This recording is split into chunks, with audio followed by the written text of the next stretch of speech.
Stage 13 of the Tour de France gave us some thrilling racing that really highlighted the rider's ability to not just race on numbers and data, but really race on instinct. Yes, all these guys extremely fit, firing in all cylinders, the strongest guys in the race. But the big winners of the day, Mauro Schmid, Tom Pidcock, also just showing exemplary race instinct, really a racer's race today. Not only who had the power and who could just smash watts up a climb, but also the timing, putting themselves out there and listening to that instinct. And I think that was highlighted by Tom Pidcock, who has repeatedly said how he just likes to race and go for it. And when you let him off the leash today and he gets to do just that, what an impact he made. So bringing it back to mental aspects and performance strategies of the Tour de France, this reminded me of this is about the time of the tour where I would often take my heart rate strap, pull it off, chuck it on the bus floor, and that was it for the rest of the race. I would not put this thing back on because at that point in the race, end of the second week in the Grand Tour, this heart rate data that I was seeing and viewing and getting feedback from was not adding anything to my performance. If anything, it was actually taking away. I just kept looking at it and seeing, oh, I'm so tired. I'm so fatigued. My heart rate won't go up.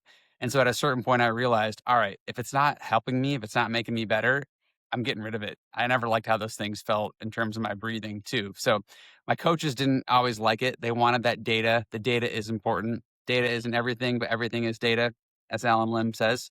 But fortunately now, riders have a lot of alternate ways to get that data, including their Whoop bands, which are always collecting and tracking that data. And then they don't view it. But speaking of wearables, this is also data, and this is also feedback. Data is also feedback. And I think it's really important to consider what these numbers are telling us and then what we begin to tell ourselves as a result of those numbers. And there's a lot of benefit and potential power here, and especially in terms of training, tracking, and monitoring the state of our bodies.